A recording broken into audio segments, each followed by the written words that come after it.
तो हाँ, मेरे लेखपाल के भावी साथियों, इसके पहले जो मेरी सारी वीडियोज आई थी उसमें हम केंद्र सरकार की योजनाओं को कवर कर चुके हैं। इस वीडियो में हम पंचवर्षीय योजना को और उसके साथ किए गए ग्रामीण विकास को कवर करेंगे। अपने अगली आने वाली वीडियो में मैं आपको राज्य सरकार की योजनाओं को कवर करके दे दूंगा। फिर ये टॉपिक जो मुझे यूट्यूब पे बहुत कम जगहों पे मिले थे या फिर इतने कम समय में इतने इफेक्टिव तरीके से नहीं मिले थे, मेरा इसको कंप्लीट करने का काम पूरा हो जाएगा। तो आइए बात करते हैं हम अपनी योजना की। तो हमारी पहली जो पंचवर्षीय योजना थी वो 1951 से 1956 के पीरियड में क्या हुई थी, लागू हुई थी। आपको पता है कि जो हमारी पंचवर्षीय योजनाएं होती थी उनको नियमन करने का कार्य योजना आयोग का होता था। प्रधानमंत्री योजना आयोग का पदेन अध्यक्ष होता था तथा इसके उपाध्यक्ष की नियुक्ति की जाती थी। यह हेराल्ड डोमर मॉडल पर क्या थी, आधारित थी। इसका प्रमुख उद्देश्य किसी कृषि एवं सिंचाई पर ध्यान देना हम इसका प्रमुख उद्देश्य था। क्योंकि हम उस समय तुरंत क्या हुए थे, आज़ाद हुए थे, हमारा कॉन्स्टिट्यूशन भी जल्दी ही लागू हुआ था।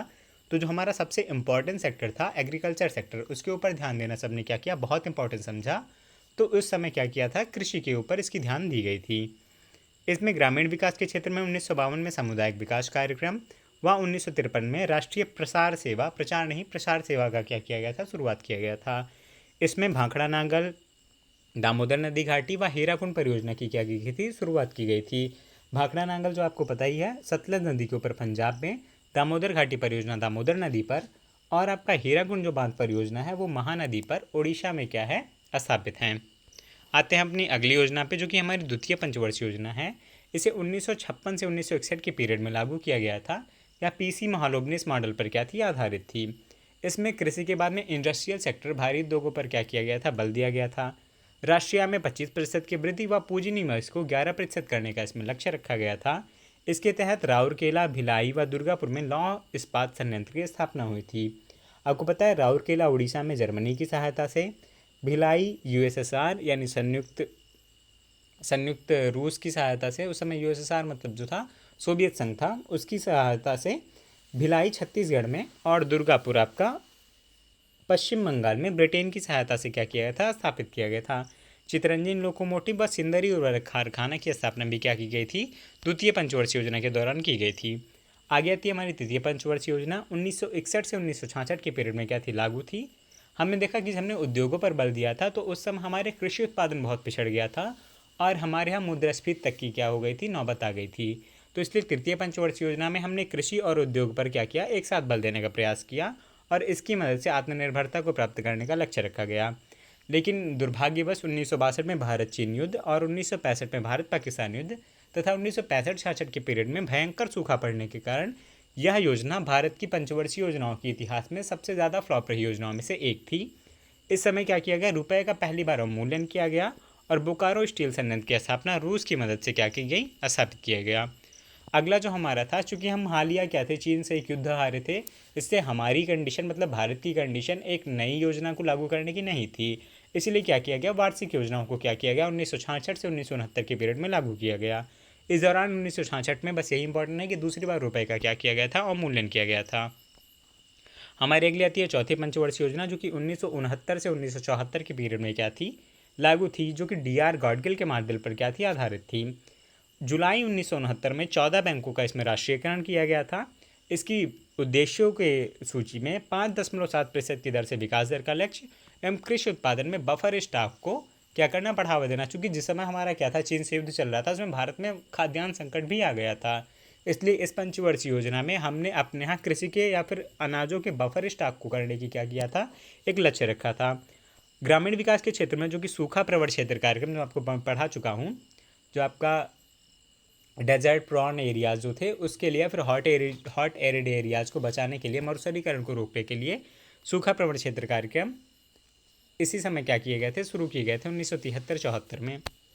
हम आते हैं अपनी अगली योजना पे, पांचवी पंचवर्षीय योजना, जो कि 1974 से 1979 के पीरियड में क्या थी, लागू थी। डीपी धर मॉडल के मॉडल पर आधारित थी। गरीबी उन्मूलन के साथ आत्मनिर्भरता को प्राप्त करना इसका प्रमुख लक्ष्य था। गरीबी हटाओ का नारा भी इसी समय दिया गया था। 2 अक्टूबर 1975 को क्षेत्रीय ग्रामीण बैंक की क्या की गई, स्थापना की गई। न्यूनतम आवश्यकता कार्यक्रम 1975 में 20 सूत्रीय कार्यक्रम और काम के बदले अनाज योजना की स्थापना भी पांचवी पंचवर्षीय योजना के दौरान ही की गई थी। हम आते हैं अपनी अगली पंचवर्षीय योजना पे, जो कि अनवरत योजना है। ध्यान देने वाली योग बात है कि 1978 में ही क्या किया गया था, पांचवी पंचवर्षीय योजना को समाप्त कर दिया गया था। उसका पीरियड जबकि 1979 तक था। पांचवी पंचवर्षीय योजना को समाप्त करके 1 अप्रैल 1978 को अनवरत योजना को जनता पार्टी की सरकार ने क्या किया, लागू किया। और इसी बीच में 1 अप्रैल 1979 से 31 मार्च 1980 तक क्या हुआ, आपका योजना अवकाश भी क्या लागू रहा। 1979 में ग्रामीण युवा स्वरोजगार प्रशिक्षण कार्यक्रम यानी ट्राइसेम की क्या की गई, स्थापना उस समय की गई थी। और सार्वजनिक बीमा योजना की शुरुआत भी क्या की गई थी, आपकी अनवरत योजना के दौरान ही की गई थी। आते हैं अपनी अगली पंचवर्षीय योजना पे, जो कि है हमारी छठवीं पंचवर्षीय योजना। 1980 से 1985 के पीरियड में क्या थी, लागू थी। गरीबी का निवारण करना और रोजगार सृजन करना इसके प्रमुख उद्देश्यों में से एक था। इसमें घरेलू ऊर्जा का विकास करना व ग्रामीण गरीबी को क्या करना, निवारण करना इसका प्रमुख लक्ष्य था। 12 जुलाई 1982 को इसी में नाबार्ड की स्थापना की जाती है और फिर 1982 में ही एग्जिम बैंक की क्या हुई, स्थापना हुई। आपको पता है कि नाबार्ड जो है वो ग्रामीण क्षेत्रों में ऋण देने के लिए क्या है, महत्वपूर्ण संस्था है। इसी पंचवर्षीय योजना में आपके जो बीपीएल होते हैं यानी बिलो पॉवर्टी लाइन, गरीबी रेखा से नीचे होने का भी जो लाइन या फिर जो मानक होता है उसका निर्धारण किया गया था। 2400 कैलोरी ग्रामीण में व 2100 कैलोरी शहर में प्रतिदिन उपभोग को क्या किया गया, गरीबी रेखा निर्धारित किया गया। मतलब इससे कम न्यूट्रिशन लेवल में रहने वाले लोग गरीबी रेखा से नीचे आएंगे। आते हैं अपनी अगली पंचवर्षीय योजना पे, सातवीं पंचवर्षीय योजना। 1985 से 1990 के पीरियड में क्या थी, यह लागू थी। इसका उद्देश्य जो था वो आर्थिक वृद्धि तथा आत्मनिर्भरता और सामाजिक न्याय पर बल देना इसका प्रमुख उद्देश्य था। इस दौरान इंदिरा आवास योजना 1985-86, जवाहर रोजगार योजना 1989 यानी 1989, नेहरू रोजगार योजना 1989 तथा 1986 में स्पीड पोस्ट व नई दिल्ली में करपाट की क्या की गई, स्थापना की गई। जो ग्रामीण विकास के तहत में थे उसमें इंदिरा आवास योजना, जवाहर रोजगार योजना और नेहरू रोजगार योजना ये प्रमुख अपना स्थान रखते हैं। प्रोफेसर राजकृष्ण ने इसे क्या किया था, हिंदू वृद्धि दर के रूप में परिभाषित किया था, फिर वर्णित किया था है। आते हैं अपनी अगली पंचवर्षीय योजना पे, जो कि वार्षिक योजनाएं थी। इस पीरियड में भी 1990 से 1992 तक हमने वार्षिक योजनाओं को लागू किया था। इस दौरान 1991 में आर्थिक सुधार किए गए व 1990 में सिडबी यानी small industrial development SIDBI small industrial development bank of India की क्या की गई, स्थापना की गई। आते हैं हमने अगली पंचवर्षीय योजना पे, जो कि हमारी आती है आठवीं पंचवर्षीय योजना। 1992 से 1997 के पीरियड तक क्या हुई, ये लागू रही। इसमें मानव संसाधन का विकास करना, रोजगार, जनस्वास्थ्य में सुधार करना इसका प्रमुख लक्ष्य था। यह डब्ल्यू मुलर के मॉडल पर क्या थी, आधारित थी। इसके प्रमुख उद्देश्यों में 15 से 35 साल के आयु वर्ग में भारत में निरक्षरता को समाप्त करना इसका प्रमुख उद्देश्य था। आते हैं नवीं पंचवर्षीय योजना पे। 1997 से 2002 के पीरियड में नवीं पंचवर्षीय योजना लागू थी। सामाजिक न्याय और समानता के साथ आर्थिक समृद्धि इसका प्रमुख उद्देश्य था। स्वर्ण जयंती रोजगार योजना 1997, जवाहर ग्रामीण समृद्धि योजना 1999, स्वर्ण जयंती ग्राम स्वराज योजना अप्रैल 1999, प्रधानमंत्री ग्रामोदय योजना तथा प्रधानमंत्री ग्राम सड़क योजना की शुरुआत क्या थी, नवे पंचवर्षीय योजना के दौरान ही की गई थी। ये ग्रामीण विकास में अपना महत्वपूर्ण स्थान रखते हैं। देखिए, पंचवर्षीय योजनाओं को पढ़ने के कई तरीके होते हैं। आप उसके लक्ष्य को पढ़ लीजिए, आप उसके स्टार्टिंग डेट को पढ़ लीजिए, योजना अवकाश बीच में थोड़ा बहुत पढ़ लीजिए, इससे आपका काम तो चल जाएगा। पर आपके ग्रामीण विकास के क्षेत्र में जो पंचवर्षीय योजना के दौरान ग्रामीण विकास के लिए जो कार्यक्रम चलाए गए थे वो बहुत ही महत्वपूर्ण है। और अगर आप उसे पंचवर्षीय योजना के साथ मिला के कवर करेंगे तो आपके लिए क्या होगा, बहुत ही ज़्यादा अच्छा होगा। आते अपनी अगली पंचवर्षीय योजना पे, 10वीं पंचवर्षीय योजना 2002 से 2007 तक क्या थी, लागू रही। या आगत निर्गत मॉडल पर क्या थी, आधारित थी। इसमें कृषि पर क्या किया गया, सबसे ज़्यादा बल दिया गया था तथा ऊर्जा पर सबसे ज़्यादा व्यय किया गया था। मतलब ऊर्जा को भारत में, इंडिया में ही क्या करना पड़े, उसको प्रोड्यूस करना तथा अलग अलग तरीक़ों से जो रिन्यूएबल एनर्जी सोर्सेस है उनसे क्या करना, प्रोड्यूस करना, इसका प्रमुख लक्ष्य रखा गया था। तथा कृषि पर इस योजना के दौरान सबसे ज़्यादा क्या किया गया था, सबसे ज़्यादा बल दिया गया था। आते हैं अपनी अगली पंचवर्षीय योजना, जो कि 11वीं पंचवर्षीय योजना है। 2007 से 2012 के पीरियड तक क्या थी, ये लागू थी। समावेशी विकास पर सबसे ज़्यादा बल दिया गया था। ग्रामीण क्षेत्रों में जो निर्धनता रेखा से नीचे रहने वाले लोग हैं, वहाँ पर विद्युतीकरण का क्या किया था, लक्ष्य इसमें रखा गया था। मातृत्व मृत्यु दर को घटाकर प्रति 1000 जीवित जन्म दर के स्तर पर लेकर आना इसका प्रमुख लक्ष्य था। 7 वर्ष से अधिक आयु वर्ग जो भारत की है उसमें साक्षरता को 80% से ज़्यादा लेकर आना क्या था, इसका प्रमुख लक्ष्य था।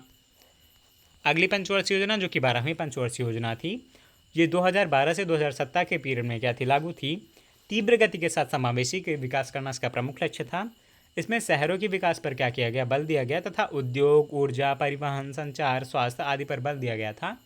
इस योजना के तहत निर्धनता को 10% से कम करने का लक्ष्य दिया गया था। ये मैंने एक प्रैक्टिस सेट में क्या किया था, ये क्वेश्चन देखा था, तो मुझे लगा कि शायद इसको इस वीडियो में ही ऐड करना ज़रूरी है। तो आपका जो निर्धनता है उसे 10% से कम करने का लक्ष्य क्या था, इस योजना के दौरान रखा गया था।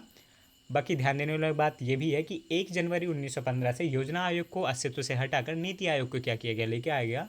नीति आयोग को थिंक टैंक ऑफ इंडिया भी क्या है कहते हैं। प्रधानमंत्री मोदी गवर्नमेंट ने इसको ख़त्म करके नीति आयोग लागू किया था और तब से योजना को क्या किया गया, 12वीं पंचवर्षीय योजना के बाद लगभग समाप्त कर दिया गया है और आपके कार्यक्रम या फिर बाकी सारे लक्ष्यों को हर ईयर वाइज या फिर नॉर्मल तरीके से लागू करने का क्या है लक्ष्य रखा गया है। तो ये आपकी सारी की सारी पंचवर्षीय योजनाएं थी। मुझे लगता है कि ये वीडियो आपको बहुत हेल्प करेगा तथा कम से कम इससे एक ना एक क्वेश्चन आपको ज़रूर से ज़रूर अपने ग्रामीण विकास के सेक्शन में देखने को मिल जाएगा, इतनी मुझे उम्मीद है। और बाकी स्ट्रेटजी को लेके कि आपको वहाँ क्वेश्चन कैसे अटैम्प्ट करने हैं, आप बहुत पेपर दे चुके हैं, सही बात है, नो डाउट, लेकिन कहीं ना कहीं आपसे नए पेपर्स में गलती हो ही जाती है। जैसे अभी मैं सप्लाई इंस्पेक्टर का पेपर देने गया था, वहाँ ही मुझसे क्या हो गई, एक गलती हो गई।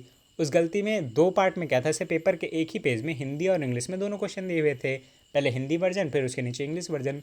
उसमें पहला क्वेश्चन और 5वां क्वेश्चन एक ही पेज के 2 साइड पर दिया हुआ था, तो उसको फिल करने में मेरी थोड़ी गलती हो गई। फिलहाल मेरे उसमें जो आंसर की से अभी तक बनने वाले मार्क्स हैं वो 88.75 हैं, तो इसे बताने की भी आवश्यकता नहीं थी, लेकिन मैं बता दे रहा हूँ। और लेखपाल में भी मैं सोच रहा हूँ कि मैं अच्छा ही करूँगा और आप सबकी भी अच्छा करने में मदद करना चाहता हूँ। तो इसे जो नीडी पीपल है, जिनको इसकी आवश्यकता है इस वीडियो को, उसको उन तक पहुँचाने के लिए क्या कीजिए, मेरी मदद कीजिए। सो इसी के साथ best of luck to all of you और थैंक यू।